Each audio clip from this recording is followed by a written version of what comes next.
What's up?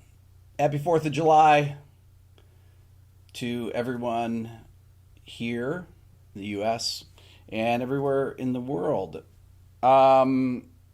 Today, we're going to talk about creating licks from chord progressions.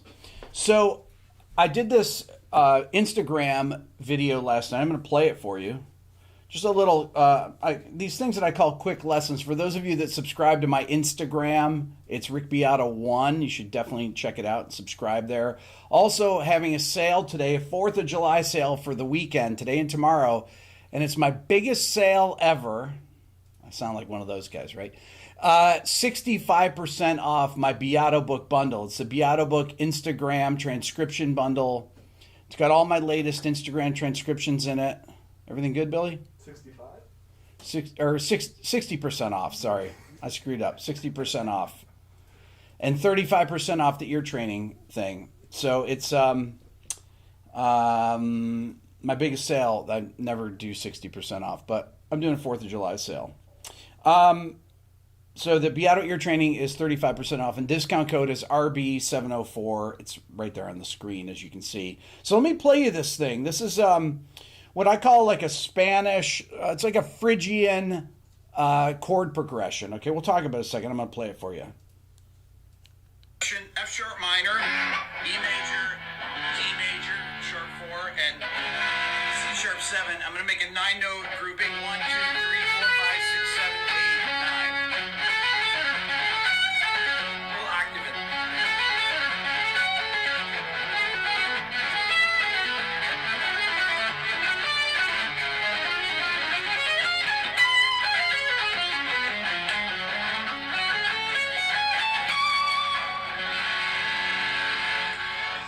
Okay, so this is based on these 4 chords: F sharp minor, E major, D major. And when I say D major sharp 4, I'm thinking of Lydian sound, and then to C sharp 7.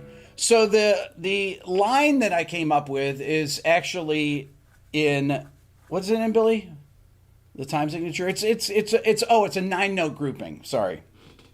And the grouping is this. So it's go 1, 2, 3, 4, 5, 6, 7, 8, 9. Now, odd note groupings with these kind of lines, when you're basing them off chord progressions, make it sound more interesting. It has almost like a King Crimson or a Prague feel to it. Okay, so here's the pattern. So,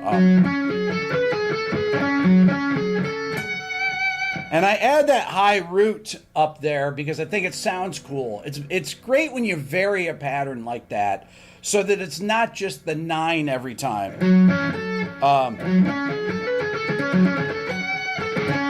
Then I come down. I'm holding on that note. Then I transition into the next chord shape. Now,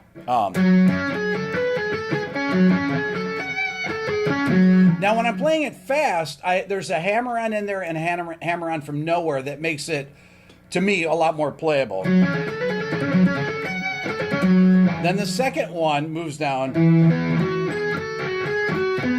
So it's going E major. It starts out E. So the first one starts out F sharp, sus 2, and then it goes to that minor third. When it goes to the minor third of the F sharp chord, it gives you the sound. It lets you know that it's a minor chord. And the second chord, I go up this sus 2, right? Then I go to the major third there, so you can clearly hear it's E major, but it's got the add 9.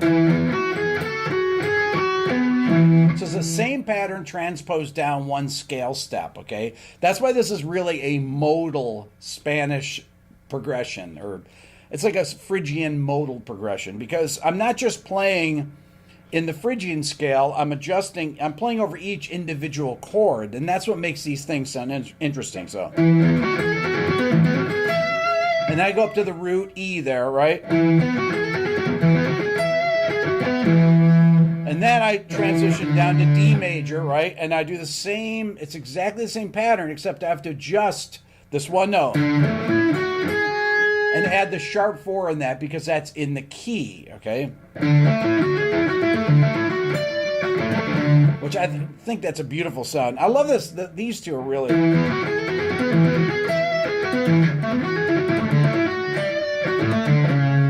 And then you could have gone to. No. When it goes to that major there, that C sharp major, C sharp. I'm thinking C sharp 7. So that sound right there. And I'm using a C sharp add 9. I'm getting into that high part of the lick. I'm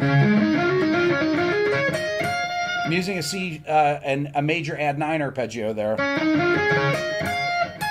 And then I go up to the flat 7 here of the C sharp 7, and I come down. That's right down the dominant 7th arpeggio, C sharp 7. Once again, this is in the transcription bundle. You can see this. Then I surround the root and then end back on F sharp, because obviously it's a 5-1 cadence, or 5 to minor 1, and then I simply go up F minor add 9 arpeggio, and then I ended on F sharp minor. But that minor add 9 to me gives you that, really kind of completes that minor, that that sound. It gives you that Phrygian sound. Now, when I say, it's not really F sharp Phrygian though, right? It's just, it's this, it's really the Phrygian part of it. It acts like Phrygian, but it's resolving back to that F sharp minor, which is acting as really as a, you could say like a 6 chord or something, but it's a 1 chord. It's F sharp minor. So it's 1, flat 7, flat 6 to 5, made dominant to the 1. Now the thing is, the reason it sounds like it's has that Spanish feel is because that gives you that harmonic minor sound right there. That go there. Now, the cool thing though is the groupings. So odd groupings make these kind of licks interesting. So you have to do a couple things when you're coming up with these things. You have to give the sound of the chord, which means in the first part of the lick you want to have some type of the triad in there, okay? And then you embellish the triad with these extra notes, the 9ths, the 11ths, the sharp 11ths, things like that, to make them sound really cool. Okay, so once again.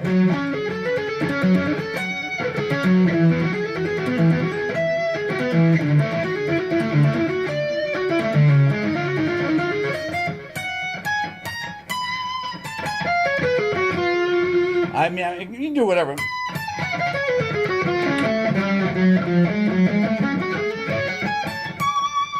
So I went down. I just used a different Phrygian major on that.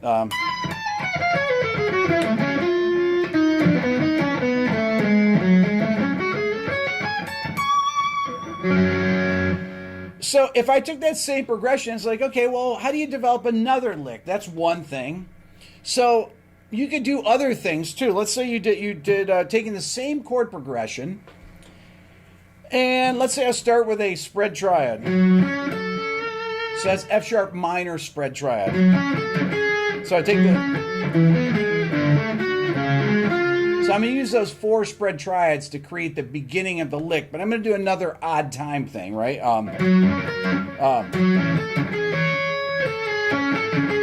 Okay, that's going to be a 13 lick. Okay, that's 13 notes. So. Then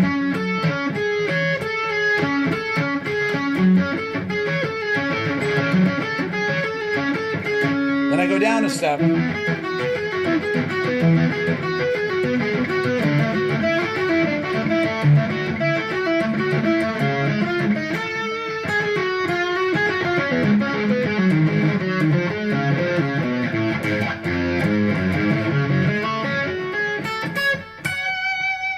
Okay, so that one, once again, I'm transposing down all these shapes, the line shape down 1 scale step each time. So.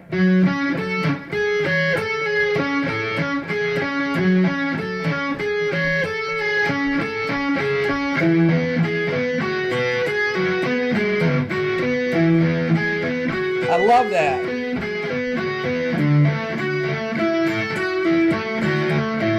I'm doing a hammer on from nowhere on these. Right there. It just makes it playable. Makes you able to play it faster. And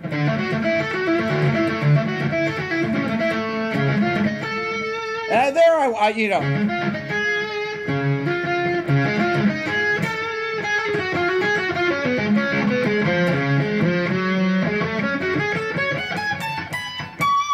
So that's I'm using that flat 6 again, that Phrygian major.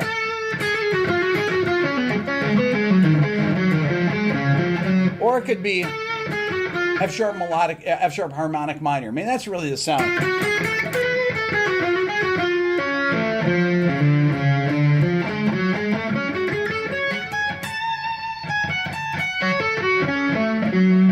But really knowing your arpeggios is the key to this thing. In my book, one of the things is that I have all these spread triads in there to teach you these things. No matter what instrument you play, if you play piano or whatever, if you play saxophone, they're all written out in notation. And if you play guitar, there's the tab in these things, all right? So all these things are tabbed out. I have all the spread triad fingerings that you need to learn and how to practice them so that you can get through these things and become fluid. That's really the key with this. Thank you, Duane. Appreciate that. Yes, this progression is in the... well, it's in the bundle here, yes. So thank you, AM65. So this is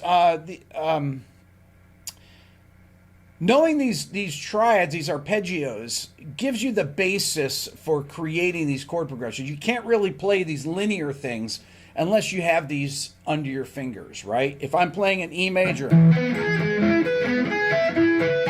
I know where all those notes are. I just played the different 3 inversions of the E major spread triad, and if I play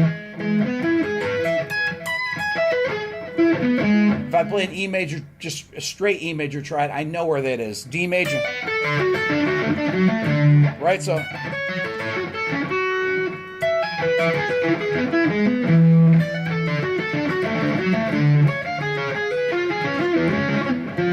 I did D major, then D flat 7.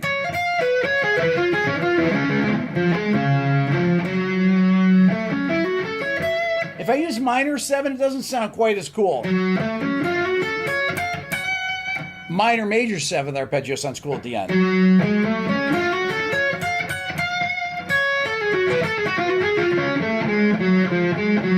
I love that. Okay? So there's other things you can do.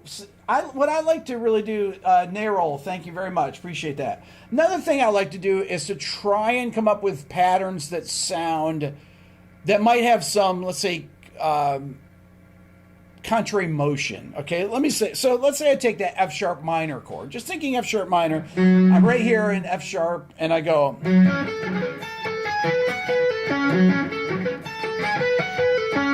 I love that. To me, that's really beautiful sounding. So what I'm doing here, I have contrary motion. I use that flat. I'm going. Play it here, a cleaner. It's always going to sound right. This line is going up. This line's going down.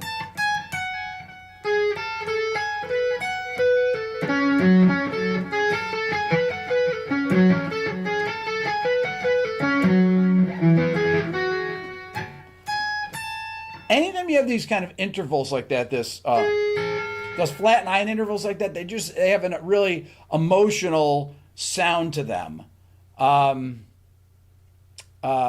And once again, all these scale positions, everything like that, all these lines are in my book. 60% off the sale today, RB704. It's my biggest sale ever on here for today and tomorrow. 4th of July sale, and 35% off the ear training, Be Out at Ear Training course. So 60% off the book bundle.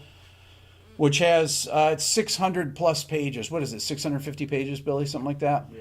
It's about 650 page PDF. Wow. And the ear training course, you can go to beouteartraining.com, check that out. 35% off. We've never had it a discount that low on either of them. So if you're going to get it, this is the weekend to do it during the year, because I'm not going to have this sale again. Let's see. There's a question here. Rick, I have an idea. Throw a screw into recording comp, stealing your video. I will email. Okay. I think you're talking about the ads. You're not seeing any ads today in this, right? I wonder on playback if they play ads. I don't know. Do they play ads in live streams? No. Sometimes. I've seen it. Do they? I've seen it. I have no idea. John says, thank you, John. Not an expert in chord progressions, Rick, but I admire and respect your musicianship. Keep up the good work. I appreciate that, John. The only way you become an expert at these things is by practicing them. That's I have a spread triad exercise in the book that I taught on a live stream a few months ago or so. And I think it's probably the best one. I think it's the best way to practice them. I go through major, minor, diminished, augmented, and the suspended and Lydian triads. Okay. When I say Lydian triad, so D Lydian spread triad would be this: D A. So it's 1 5 sharp 4. So major would be Lydian. If I did sus 4, right?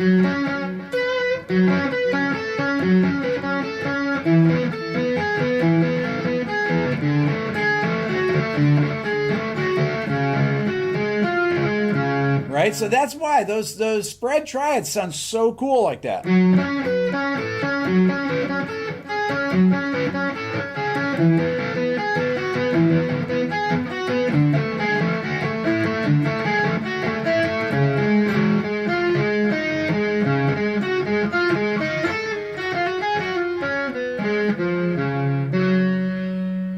I don't know why I like that so much. Maybe because I've been hearing it for, since I started playing guitar, but those kind of sounds to me are just really beautiful. That just sounds. You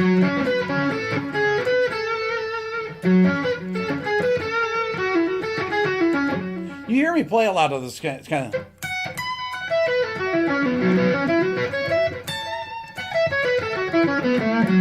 F sharp minor there, when you start throwing in some of these notes, you skip over, don't play all the notes of the pentatonic, only play some. That to me is way more beautiful, those interval jumps.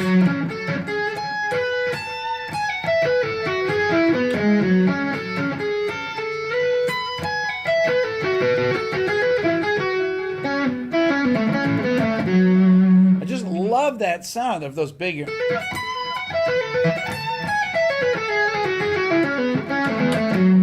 Love the sound of those big interval jumps like that.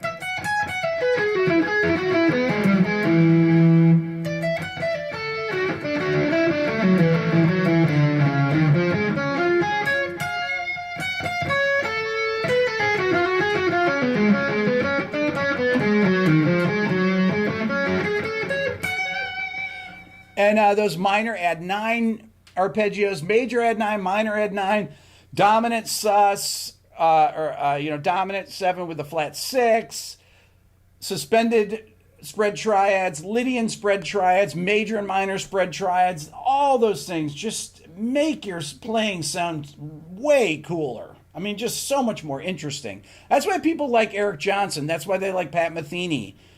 Those guys do that. Metheny is the first person I ever heard do that. I always say that on here. But Metheny was doing this way back when, using spread triads like that. He's one of the first guys that I heard. And Jocko did that.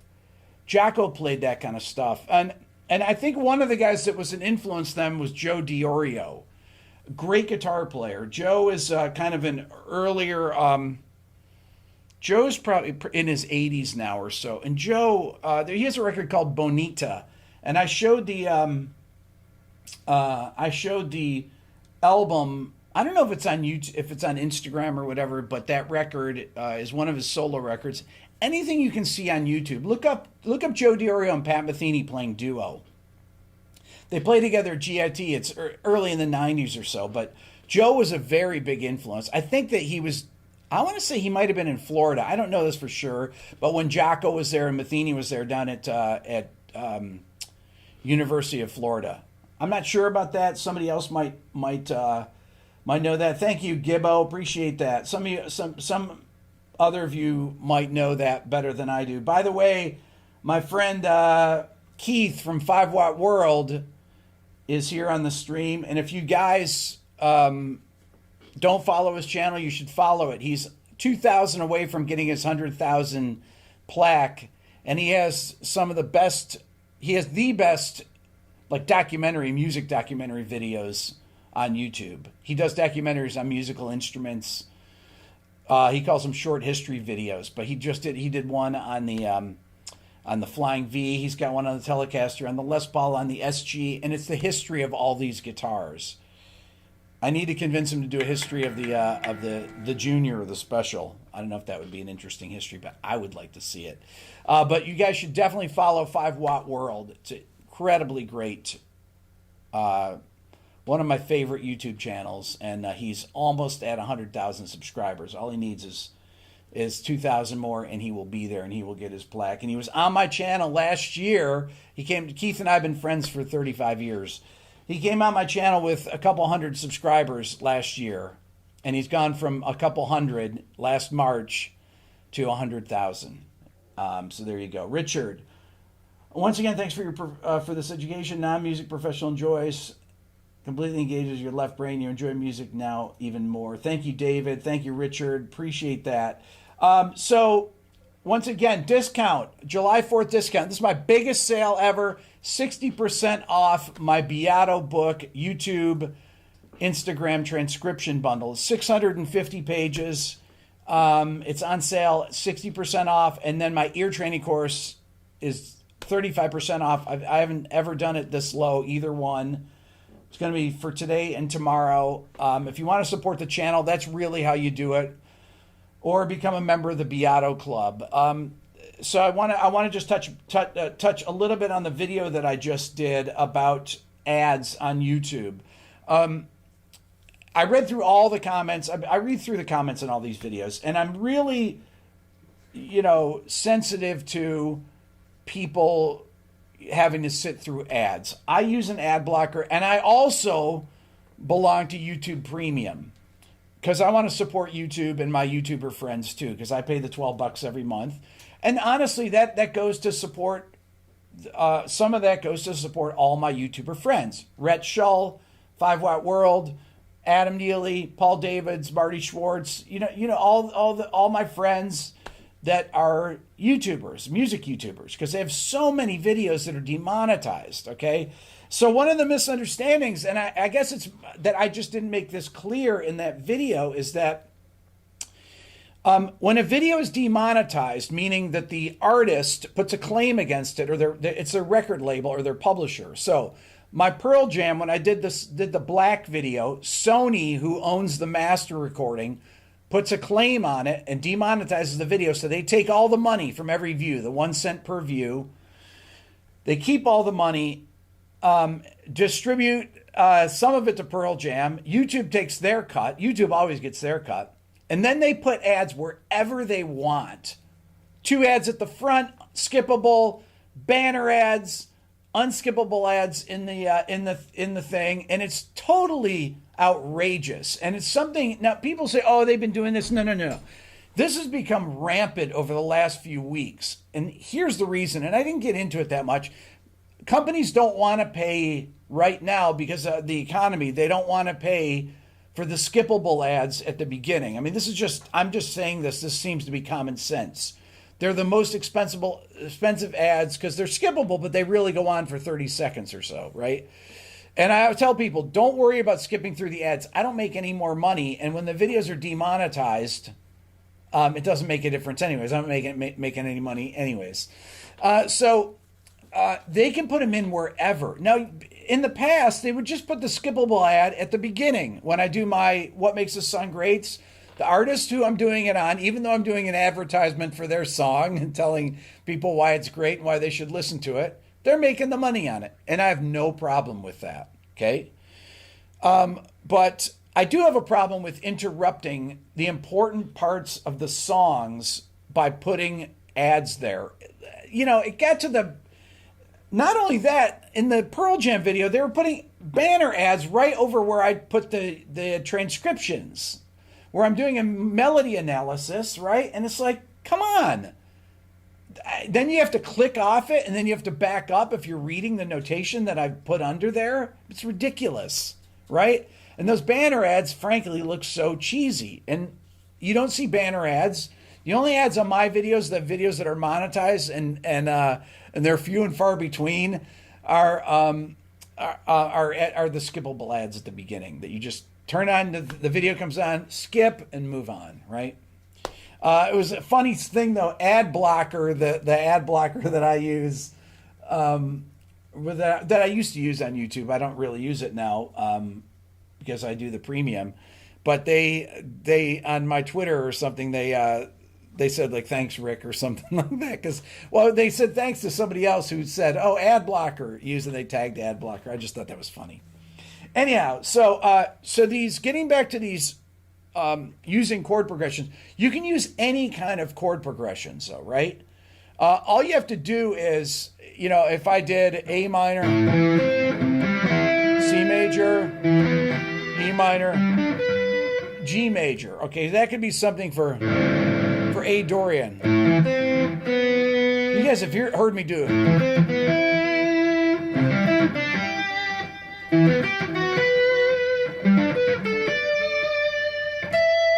I love that. Instead of just playing, instead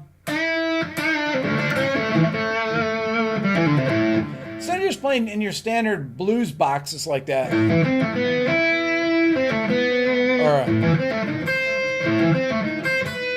Right?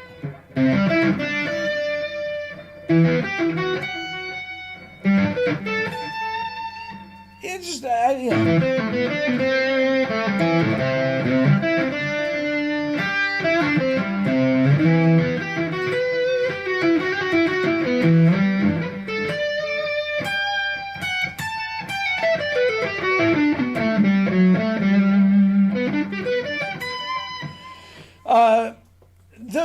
those things come in really, really handy, knowing those spread triads and then adding those extra notes, ninths, 11ths, and things like that. That's where the beauty comes in. So I just took in an A in the key of G major. I used A Dorian, A minor, and I took triads that are right from that key. A minor, C major, E minor, G major. You can play them anywhere too. Right, there's G major.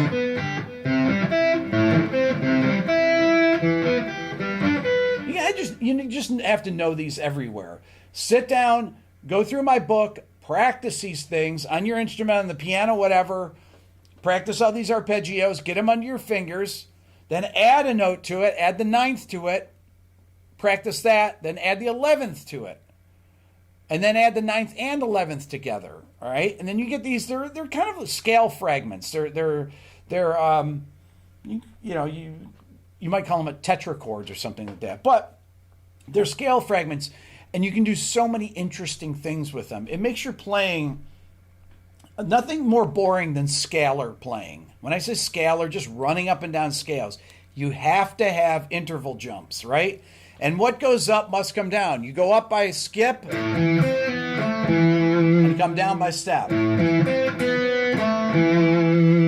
Okay, so once again, RB 704, my biggest sale ever, 4th of July sale, 60% off my Beato book, Instagram, YouTube transcription bundle, 35% off the Beato ear training method. Become a member of the Beato Club, support the channel anyway. That's how I make money to do videos for free and where I don't have to do any advertising with any people. And I don't endorse gear or anything like that. I don't believe in that stuff. That's not that I don't believe in it. I just don't do it. I don't do gear demos. That's not my channel. Because I'd have to learn. I'd have to actually read the manuals in order to do it. So that's what Red is always saying. He's like, you're too lazy to learn these things.